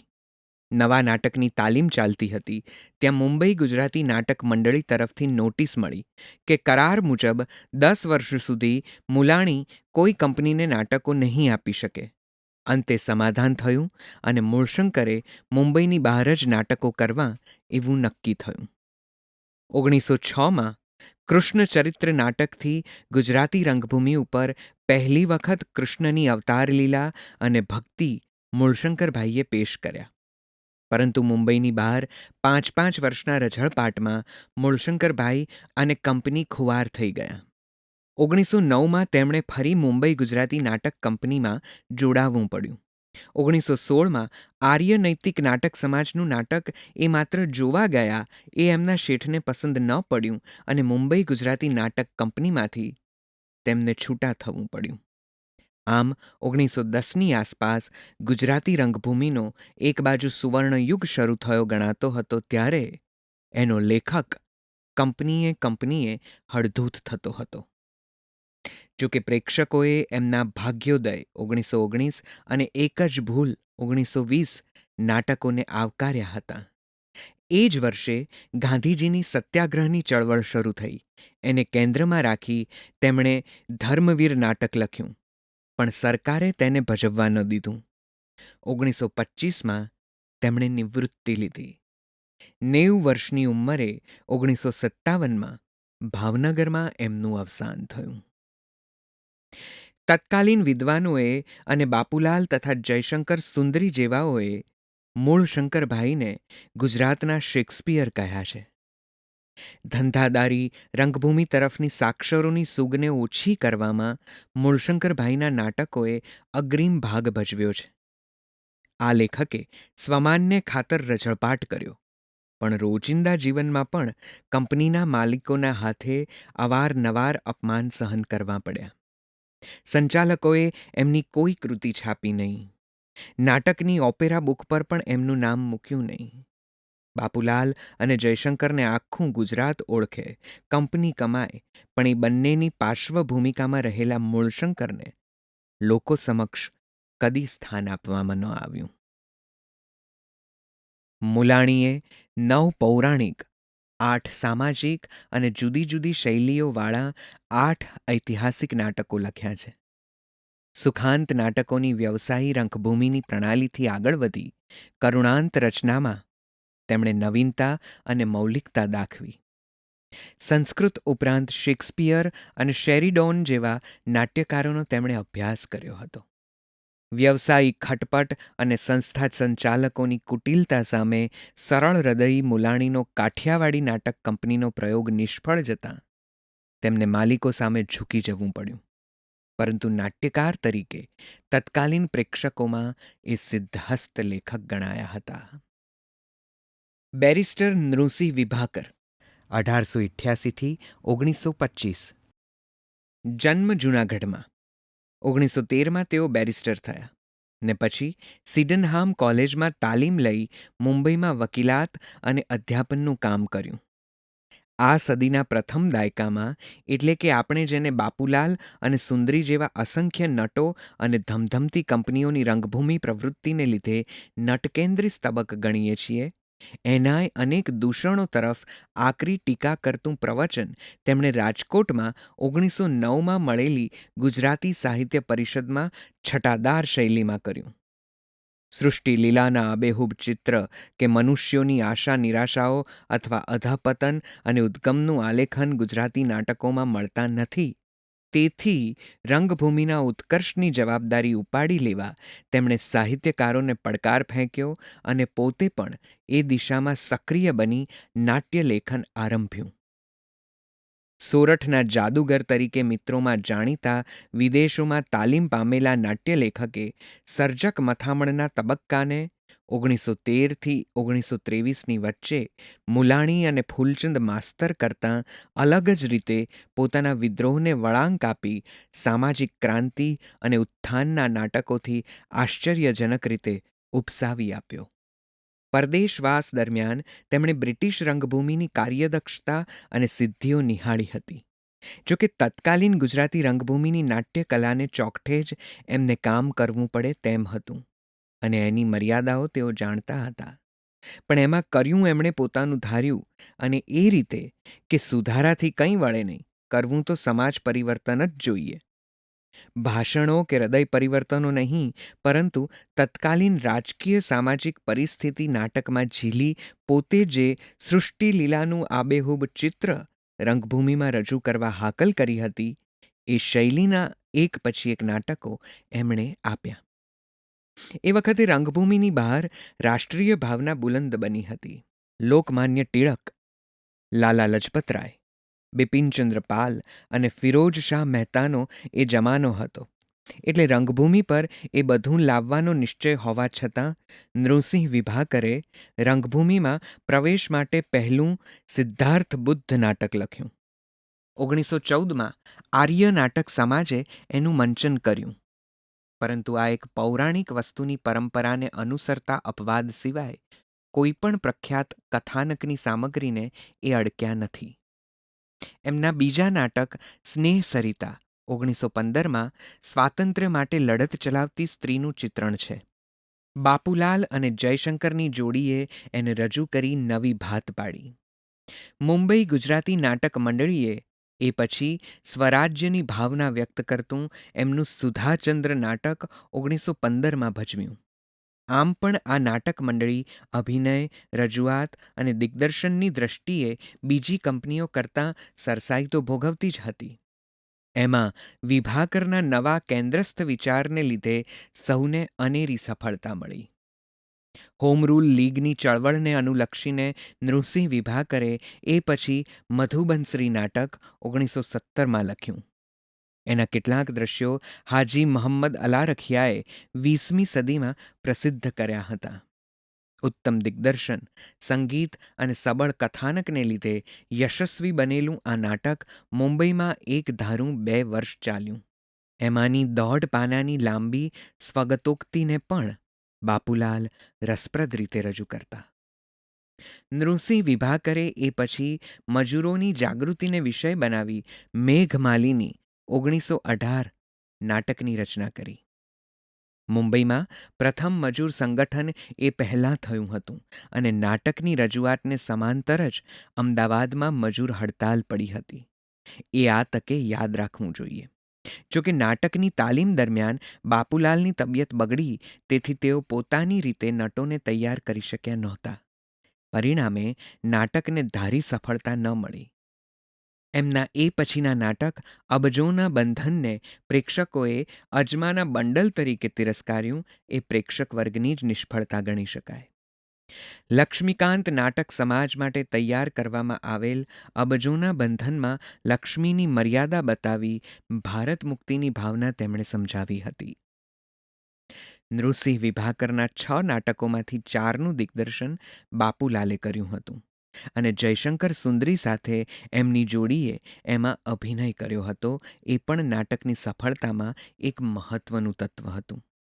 પરંતુ અબજોના બંધન પછી બંનેને અને નૃસિંહ વિભાકરને પણ હવે કદાચ પરસ્પરમાં રસ રહ્યો નહોતો. બાપુલાલને સાંપ્રત વિષયોમાં રસ હતો અને તેથી એ પછી મુલાણી પાસે હોમ રૂલ ચળવળ અને સ્વદેશી ભાવનાનો પડઘો પાડતું ધર્મવીર નાટક એમણે લખાવ્યું, પણ સરકારે એ ભજવવા મંજૂરી ન આપી. બીજી બાજુ એકલા પડી ગયેલા વિભાકરે 1923માં રંગભૂમિ નામનું ત્રૈમાસિક બહાર પાડ્યું. દુર્ભાગ્યે એ એક જ વર્ષ ચાલ્યું. આ ત્રૈમાસિકમાં નૃસિંહ વિભાકરે રંગભૂમિ ઉદ્ધારના પોતાના પ્રયાસો વ્યવસ્થિત બનાવ્યા. 4 પ્રકાશિત નાટકોની પ્રસ્તાવનાઓમાં એમણે આપણી નાટક શાળાઓ વિશે ધગધગતા લેખો લખ્યા. વ્યવસાયીકરણ, નિરક્ષરતા, તેજોદ્વેષ, સનસનાટી અને અણઆવડતથી સબળતી તત્કાલીન રંગભૂમિમાં અન્યોની જેમ એ પણ ખૂબ ગુંગળાયા હતા. અન્ય વ્યવસાયી નાટ્યકારોએ એમની ધગશ કે હોંશને આવકારી નહોતી. તેમ નૃસિંહ વિભાકરમાં પણ નાટ્યરચના કે કથા વિકાસ પ્રક્રિયાની કોઈ મેધાવી શક્તિ નહોતી જે અન્ય નાટ્યકારોને પ્રેરણારૂપ બની શકે. આમ તો 37 વર્ષની કાચી ઉંમરે થયેલા એમના અવસાનથી રંગભૂમિને નાટક શાળા એટલે કે નાટ્ય શિક્ષણ કેન્દ્રો બનાવવાનો એમનો નવોન્મેષ વધુ વખત ટક્યો નહીં. તે છતાં 1913થી 1923ની સર્જક મથામણના નાયક તો અનેક દ્રષ્ટિએ નૃસિંહ વિભાકરને જ ગણવા પડે એવું એમનું પ્રદાન છે. જામન 1888થી 1955. મૂળ નામ જમનાદાસ મોરારજી ભાટિયા. જન્મ દ્વારકાની પાસેના એક ગામમાં. કુટુંબની આર્થિક સ્થિતિ સામાન્ય, પણ નાનપણથી ધર્મગ્રંથોનું એમણે વાંચન કરેલું. એમનું પહેલું નાટક રોયલ નાટક મંડળી દ્વારા 1921માં ભૂલનો ભોગ નામે ભજવાયું. બીજા સોનેરી જાળ નાટકમાં ઢોંગી ધર્મગુરુની કથા હતી. એની સામે વૈષ્ણવ સમાજમાં હાહાકાર મચ્યો. કંપનીના માલિક પર દબાણ થયું, પરંતુ પ્રેક્ષકોમાં એ લોકપ્રિય બન્યું હતું. એથી મંદિરના મહારાજ માટે એનો ખાનગી શો રાખવામાં આવ્યો. મહારાજશ્રીએ યુ આકારનું તિલક ન કરવાની શરતે અને ધર્મગુરુઓના ઢોંગનું આ નાટક ખૂબ પ્રભાવક છે એ જોઈ નાટકની વધુ રજૂઆતોની મંજૂરી આપી એ દિવસથી કવિ જામન ક્રાંતિકારી નાટ્યકાર ગણાયા. બાળકોના વર્તન તરફના દુર્લક્ષની ઘરઘરની કથાને રજૂ કરતું ત્રીજું નાટક એમાં શું ની ટિકિટો એ વખતના 100 રૂપિયાના ભાવે વેચાઈ હતી. અમદાવાદમાં એની રજૂઆતના આનંદશંકર બાપુભાઈ ધ્રુવે વખાણ કર્યા હતા. એ કોનો વાંક 1924 નામના યશસ્વી નાટક પછી પ્રેક્ષકો કલમ ફેર માંગે છે એ બહાને કંપનીએ જામનભાઈને છૂટા કર્યા. એક કાપડના વેપારીની સહાયથી જામનભાઈએ ભટ્ટી હિતવર્ધક નાટક સમાજ નામે કંપની શરૂ કરી. એ અવેતન સંસ્થા હોવા છતાં એની ભજવણી જૂની રંગભૂમિની ઢબે થતી. ચલચિત્રોની હરીફાઈ સામે ટકી રહેવા જામને 3 કલાકની નાટિકાઓ ભજવવાનો આરંભ કર્યો અને એમ એ નાટિકા યુગના પ્રણેતા બન્યા. પોતાના નાટકોમાં સનસનાટી કે ગીતો ઉપર તેમણે મર્યાદા મૂકી હતી. ખુદ નટ અને દિગ્દર્શક હોવાથી એમણે તખ્તા સૂઝથી નાટકો લખ્યા. જામન પોતાના જમાનાથી અનેક દાયકા આગળ હતા. પૌરાણિક કે ઐતિહાસિક કોઈ વિષય પર એમણે નાટક લખ્યું નથી. મુખ્ય વિષય સાથે ગૂંથાય એવા જ પ્રહસનના દ્રશ્યો એમણે લખ્યા, જેથી સમાજના દંભના પડદા ચીરી શકાય. સ્ત્રી પુરુષની અસમાનતા અને સમાજની બદીઓ પર એમણે કરડા બળવાખોરની અદાથી ગુજરાતી રંગભૂમિમાં ખ્યાતિ મેળવી. લેખક રંગભૂમિનો સંબંધ વિચ્છેદ. એ દિવસોમાં સાહસ નહીં પણ સ્પર્ધાભાવે થતી આખી રંગભૂમિની પ્રવૃત્તિમાં એક સૂત્રતા નહોતી. તેમ આ સર્જક મથામણમાં પણ ક્યાંય એક સૂત્રતા નથી, અને છે તો માત્ર એ જ સમાન તત્વ છે કે એ દરેકને નાટ્યેતર રસ ધરાવતા રંગભૂમિના શેઠિયા અને માલિકો જેવા પરિબળો સામે ઝૂકવું પડ્યું હતું. લેખક નાટકનો પ્રથમ સર્જક હતો, પણ લખાયા પછી એને કોઈ જ અધિકાર નહોતો. એટલે ક્યાં તો કોઈને મહેનતાણાના પૂરા પૈસા નથી મળતા, તો કોઈને બીજી કંપનીને નાટક આપવાના નિર્ણય માત્રથી જ અપમાન અને વિષપ્રયોગના ભોગ બનવું પડ્યું છે. આ પરિસ્થિતિમાં ફૂલચંદ માસ્તરે ક્ષેત્ર સંન્યાસ લઈ સ્વાંતઃ સુખાય નાટકો લખવામાં મન વાળ્યું, તો મુલાણી અને જામને પોતપોતાની કંપનીઓ કાઢી જોઈ. એમાંય મુલાણીને તો માથું નમાવી જૂની કંપનીમાં પાછું જોડાવવું પડ્યું હતું.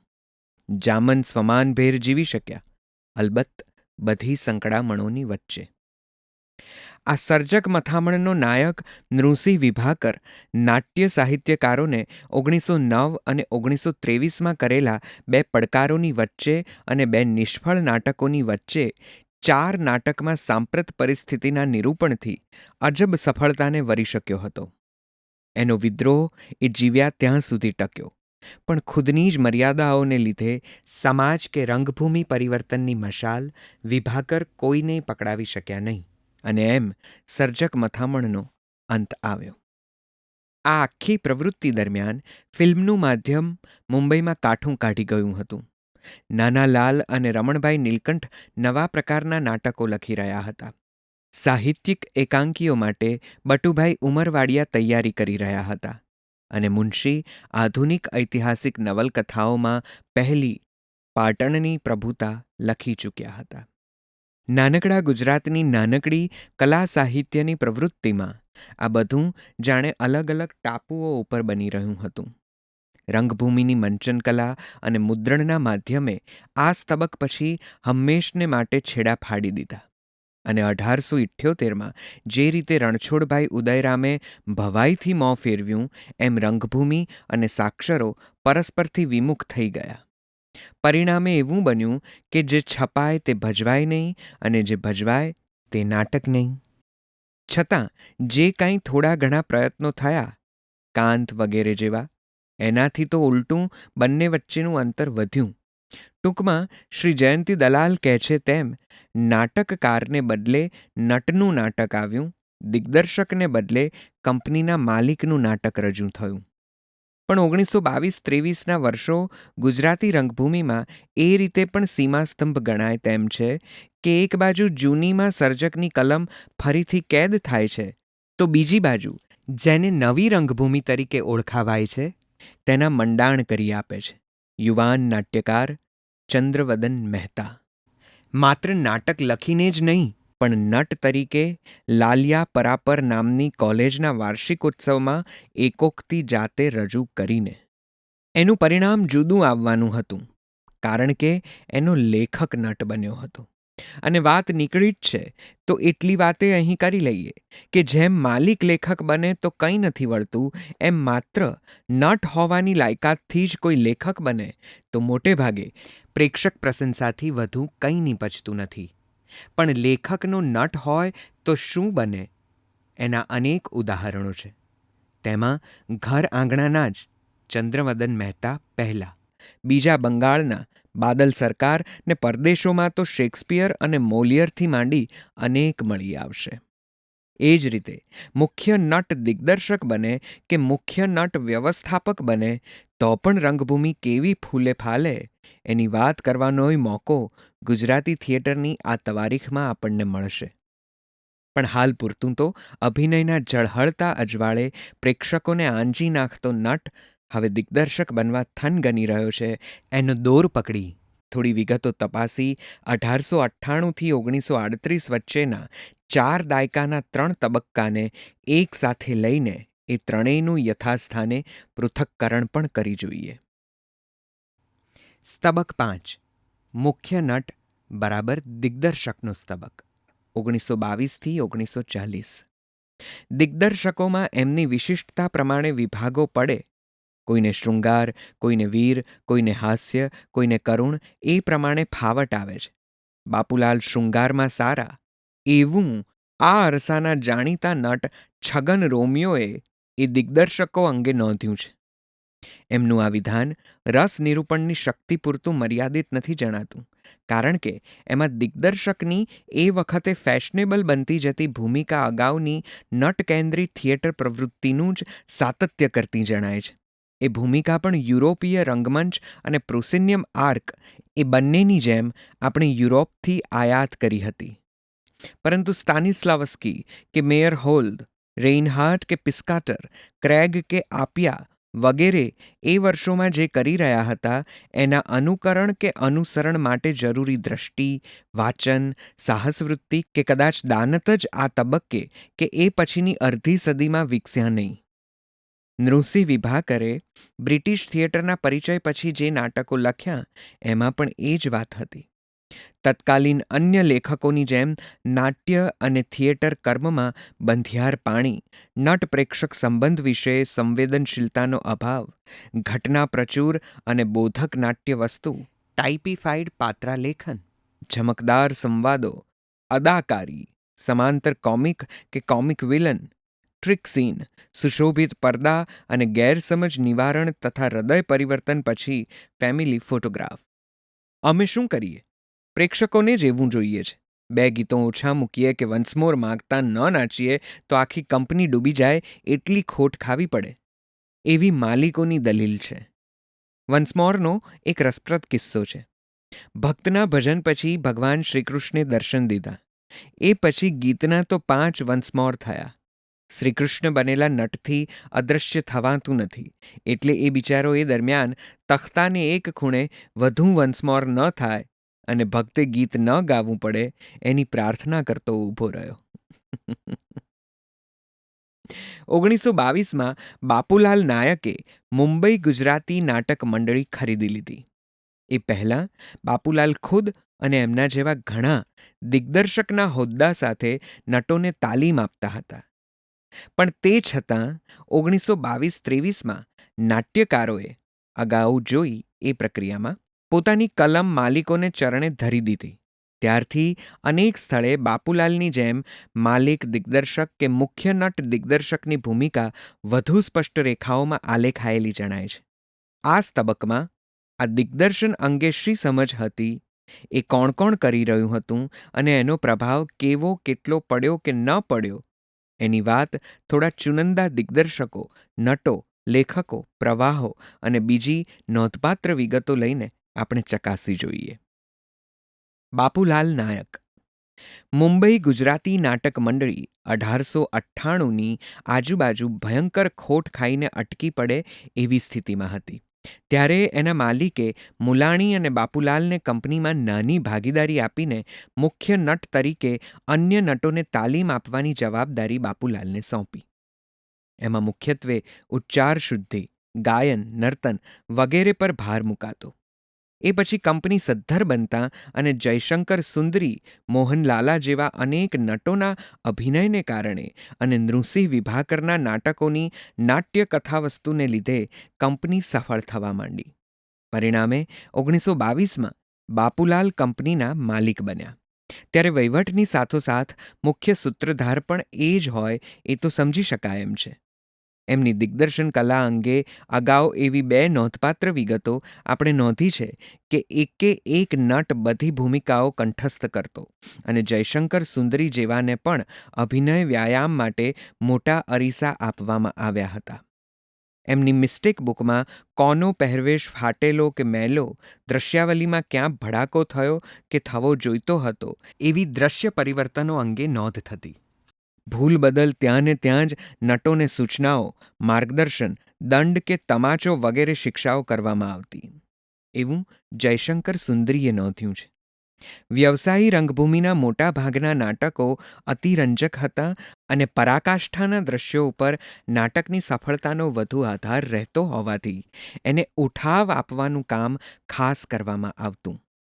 બાપુલાલે નૃસિંહ વિભાકરના નાટકો ભજવવા હાથમાં લીધા એ સાહસ વૃત્તિ ગણાય. પણ બાપુલાલ વિશે એવું પણ નોંધાયું છે કે કવિ જામન, વૈરાટી, ચાંપશી ઉદ્દેશી અને બાબુભાઈ ઓઝા જેવા લેખકોએ બાપુલાલભાઈની સૂચનાઓ મુજબ જ નાટકો લખી આપ્યા હતા. એ નાટકો મોટે ભાગે કંપનીના નટોને જ ખ્યાલમાં રાખી લખાતા, એટલે પાત્રવરણીમાં પણ કોઈ પ્રયોગોને અવકાશ નહોતો. તખ્તાની ટેકનિક અને વેશભૂષામાં સનસનાટી ભર્યા ટ્રિક સીન અને આબેહૂબ પરદાઓ તરફ બાપુલાલભાઈ ખુદ ધ્યાન આપતા. નાટકમાં ગીત સંગીતને બને એટલું બળવત્તર બનાવવા પ્રયત્ન થતો. બાપુલાલ નાયકે પોતાની અંગત દેખરેખમાં મુંબઈનું ગેયટી થિયેટર તૈયાર કરાવ્યું હતું. એમાં બેઠકો, ખાસ ખાસ મહેમાનોની વ્યવસ્થા, બોક્સની રચના વગેરે તરફ ખૂબ લક્ષ્ય આપ્યું હતું. કલાકારોના અભ્યાસ માટે દેશી વિદેશી નાટકોના અનુવાદોના તેમણે પુસ્તકો વસાવ્યા હતા. વેશભૂષા, પડદાઓનું ચિત્રકામ અને ગીત સંગીત તરફ બાપુલાલ પોતે ધ્યાન આપતા. કોઈપણ નટને એક જ પ્રકારની ભૂમિકામાં બાંધી રાખવાને બદલે બાપુલાલ પ્રયોગો કરતા રહેતા. દાખલા તરીકે છગન રોમિયો જેવા કલાકારને એમણે વિલન બનાવ્યો. એ જ રીતે પારસી નાટકો રજૂ કર્યા, ગુજરાતી નાટકો હિન્દીમાં રજૂ કર્યા, નવલશા હિરજી જેવી સળંગ કોમેડી અને રાયના પર્વત જેવું સાહિત્યિક નાટક પણ રજૂ કર્યું. મોહનલાલા જેવા કુંવરી પાઠના કલાકારને એમણે પુરુષ પાઠ પણ આપ્યો.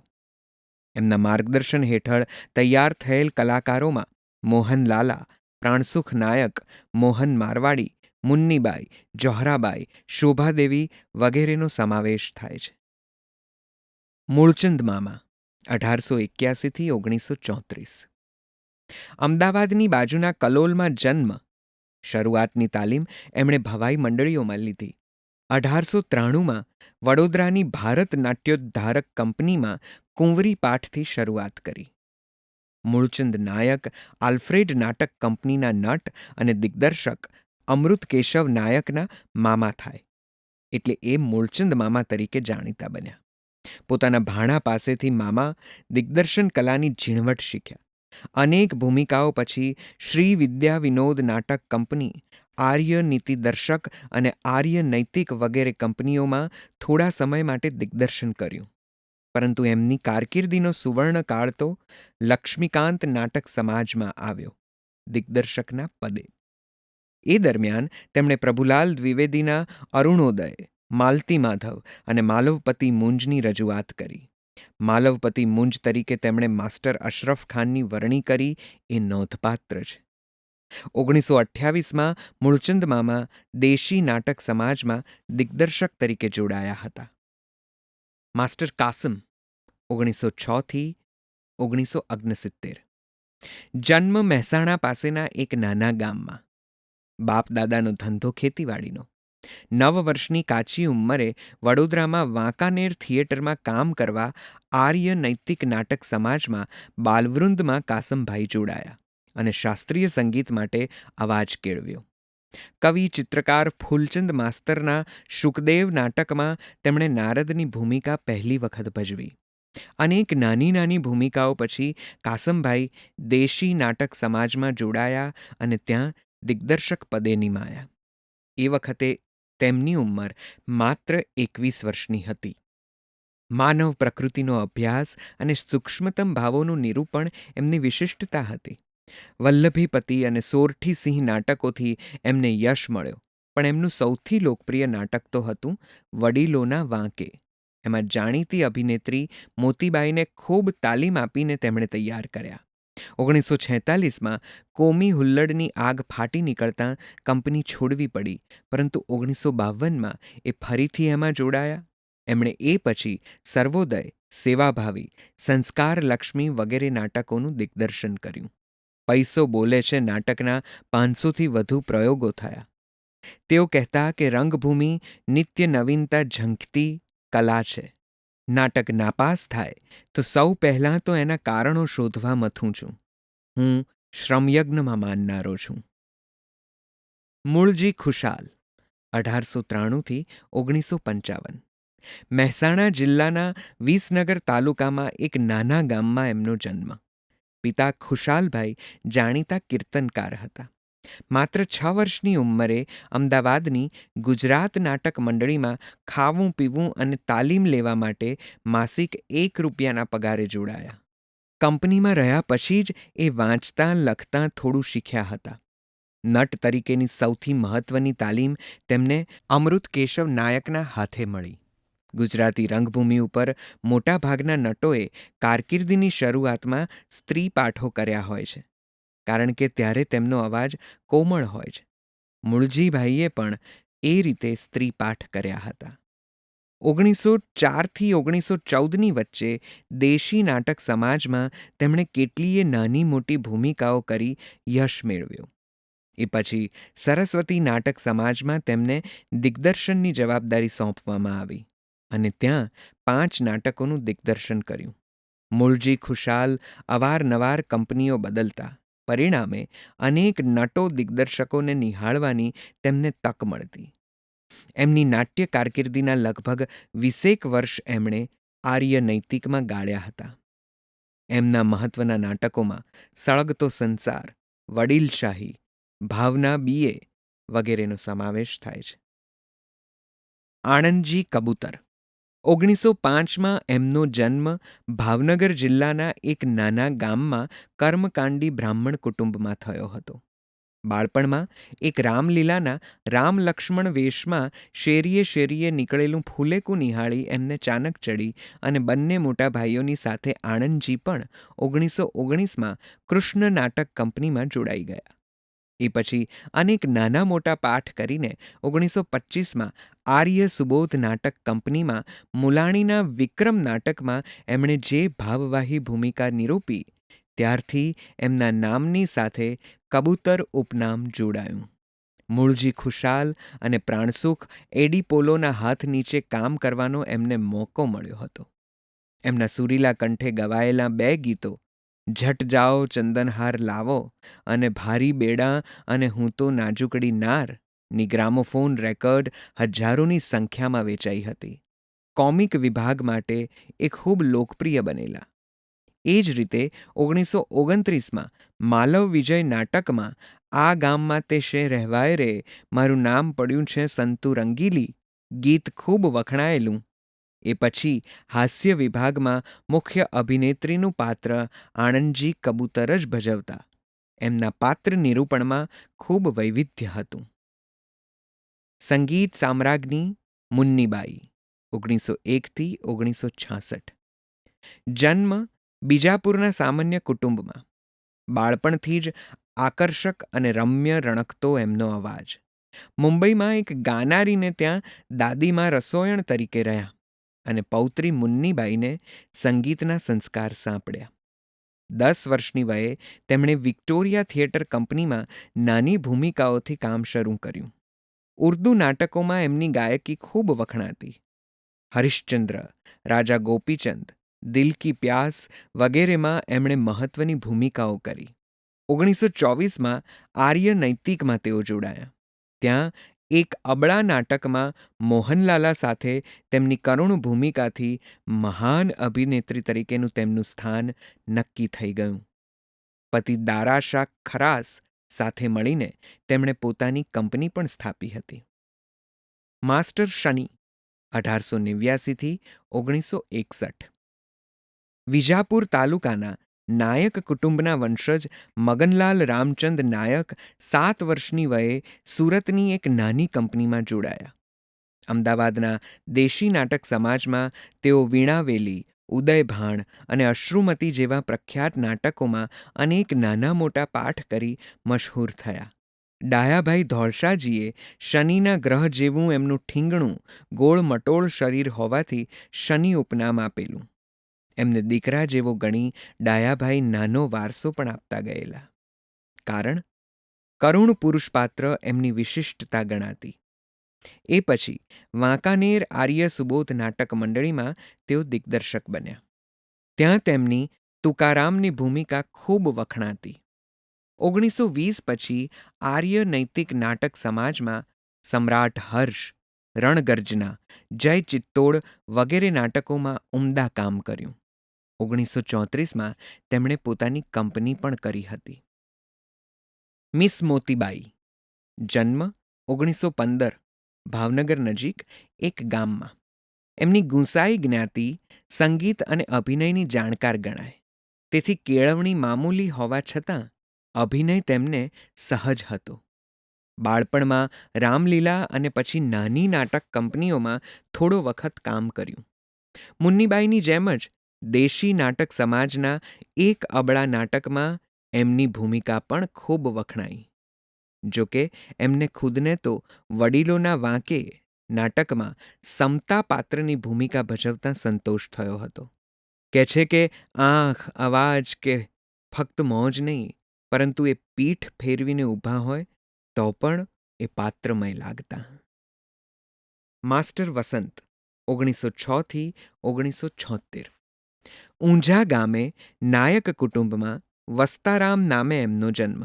પરંતુ નાનપણથી નાની નાની ભૂમિકાઓ કરતાં એમનું નામ માસ્ટર વસંત પડ્યું. એમના પિતાજી ભવાઈની કલામાં ખૂબ પ્રવીણ ગણાતા. રામદેવ પીરનો એમનો વેશ 3.5 કલાક ચાલતો. એમના સંગીતના ગુરુ મણિલાલ ઉસ્તાદ કહેતા, બેટા 8 દિવસ રિયાઝ નહીં કરે તો કલા તને 8 મહિનામાં છોડી દેશે. એવી કડક શિસ્તમાં તાલીમ લઈ 1918માં વાંકાનેર નાટક મંડળીમાં મોટા ત્રંબક પાસે માસ્ટર વસંતે અનેક મહત્વની ભૂમિકાઓ ભજવી. એ પછી રોયલ નાટક મંડળીમાં અને ત્યારબાદ આર્ય નૈતિકમાં પણ એમણે રા માંડળિક, છત્રવિજયી રાજા સંભાજી વગેરે નાટકોમાં કામ કર્યું.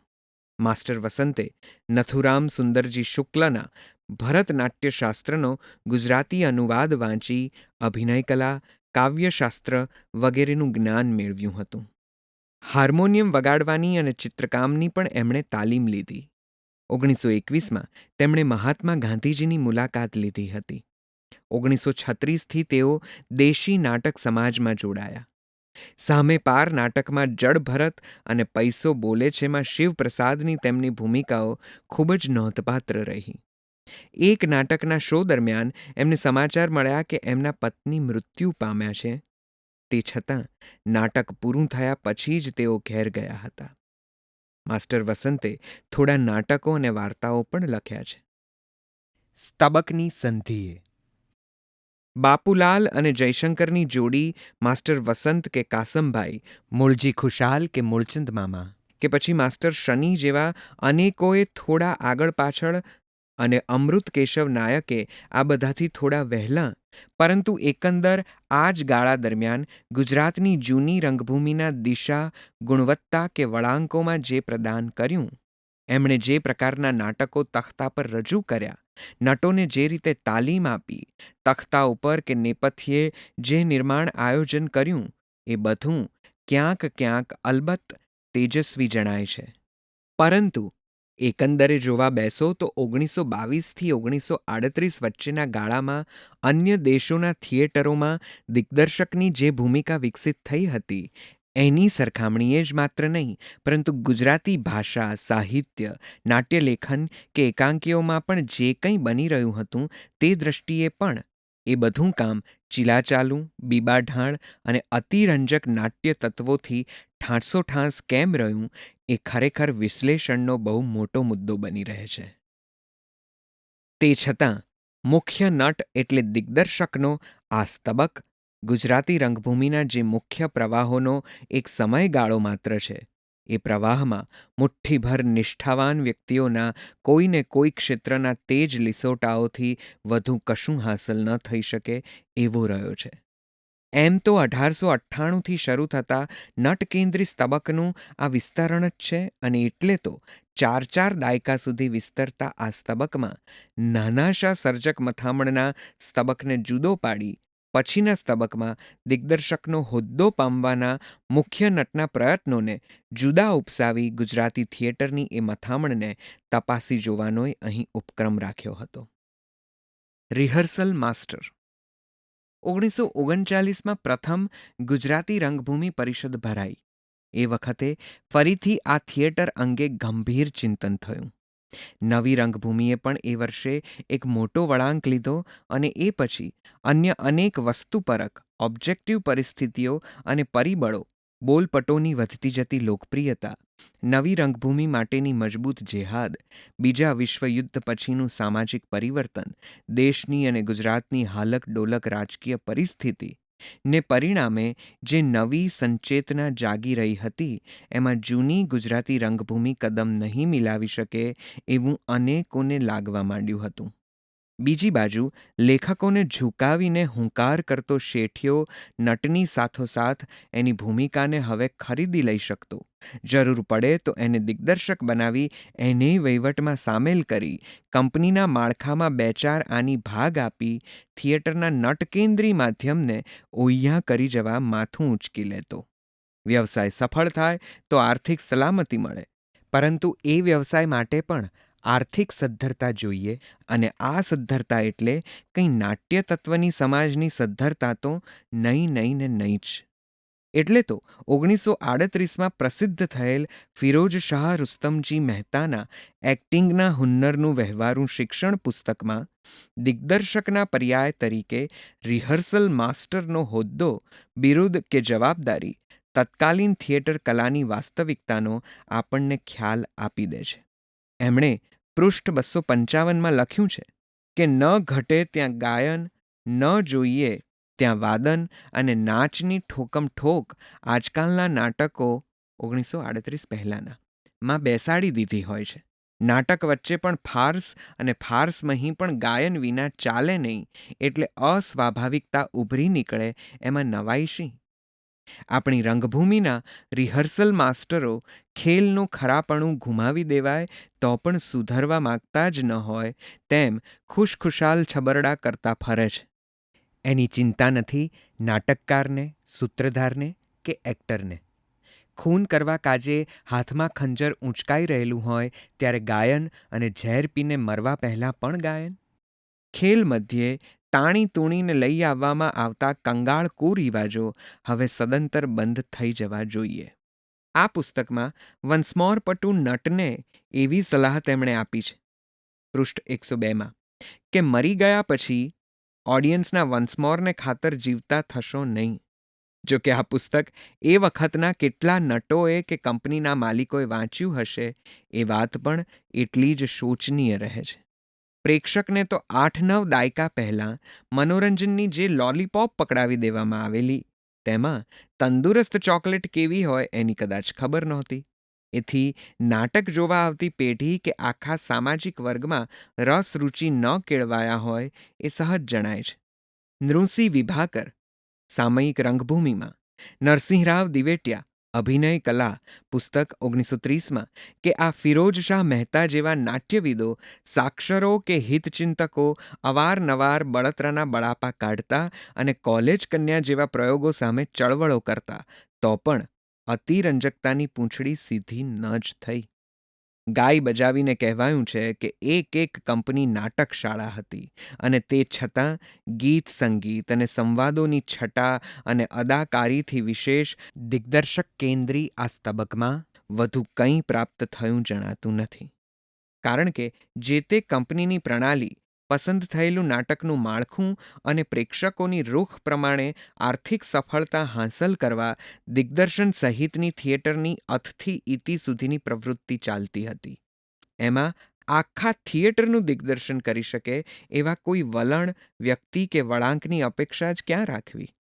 વન્સમોરના આંકડે કે ટિકિટ બારીની આવકે ખેલની સફળતા કે નિષ્ફળતા મપાતી હોય ત્યાં રંગભૂમિની કામગીરીમાં કોઈ પરિવર્તનની આશા જેમ ન જ રાખી શકાય, તેમ નટ કે દિગ્દર્શકમાં જે છે તે સિવાયનું કંઈ હોઈ પણ શકે એવું વિચારવાની શક્તિ કે દ્રષ્ટિ ન હોય એ પણ આપણે ઉદાર ભાવે સ્વીકારી લેવું પડે. આ બધામાં કહેવાતી લોકરુચિ અધીનતા કરતાં લોકરુચિ વિશેની કંપનીના દિગ્દર્શક કે માલિકની સમજની અધીનતા વિશેષ દેખાય છે. એટલે ફરીથી આ દિગ્દર્શકને રિહર્સલ માસ્ટર જ રાખી કંપનીના માલિક અને એને નાણાં આપતા ધીરધારિયાની પકડ ધીમે ધીમે વધવા માંડે છે. એક કારણ એનું એ પણ છે કે આ રંગભૂમિને કોઈ દેશી કે પરદેશી સરકારનો રાજ્યાશ્રય તો નહોતો જ, તેમ કોઈ હેતુલક્ષી સંસ્થાનો સથવારો પણ નહોતો. આજની વ્યવસાયી અને અવેતન થિયેટર પ્રવૃત્તિની જેમ જ. એટલે જૂની રંગભૂમિના નાટકોને નમૂને બનવા માંડેલી વિપુલ દ્રશ્ય વૈવિધ્યવાળી ફિલ્મો નાટકોથી ચાર ચાકડા ચડે એવી ઘટના પ્રચુરતાથી પ્રેક્ષકોને પોતાના તરફ ખેંચવા માંડે ત્યારે નાટકનો વ્યવસાય મૂડી રોકનારાઓની રાણીછાપ રૂપિયાની કોથળીમાં બંધાઈ જાય, એને આપણે સ્વાભાવિક જ માનવું પડે. વળી એક કારણ એ પણ છે, અને આપણે આ સ્તબકમાં જ એ નોંધી લેવું જોઈએ કે લેખક અહીં નટ નથી બન્યો, નટ લેખક બન્યો છે. બાપુલાલ જેવો કદાચ ન છૂટકે. લેખક માલિક બન્યો, એટલે કે એણે માલિક બનીને પણ જોયું, પરંતુ લેખક દિગ્દર્શક તો બન્યો જ નથી. કંપનીને ચોપડે એનું નામ હતું, પણ તખ્તાને ચોખંડે એ નિર્ણાયક નહોતું. જોકે તત્કાલીન પરિસ્થિતિમાં એ શું કરી શક્યો હોત એ પ્રશ્ન પણ રહેશે. સામાજિક જાગૃતિની વાત ક્યાંક ક્યાંક દેખાઈ, પણ નવા જમાનાના ચલણી આદર્શો વટાવી ખાવાની ખોરી દાનત તો સામાજિક નીતિમત્તાના ઉદ્ધારકોના નામ ધરાવતી એ મોટાભાગની કંપનીઓમાં આદર્શોના બણગા અને ભાષણીયા સંવાદોની તડાફડીમાં જ છાપરે ચડીને બાંગ પોકારે છે.